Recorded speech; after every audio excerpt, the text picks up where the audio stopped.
Tullessaan töihin työntekijä leimaa itsensä puhelimella sisään.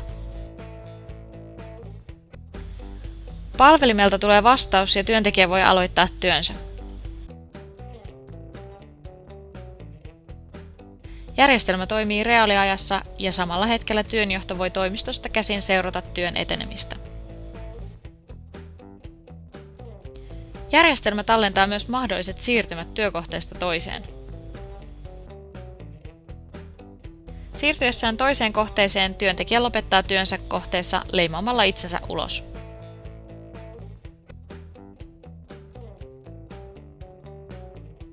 Seuraavassa kohteessa työntekijä leimaa jälleen itsensä sisään ja järjestelmä kirjaa myös syntyneen siirtymän ylös.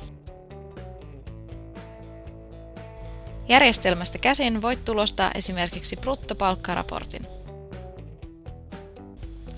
Myös tuntitietojen siirto esimerkiksi muuhun palkanlaskentaohjelmaan onnistuu vaivattomasti.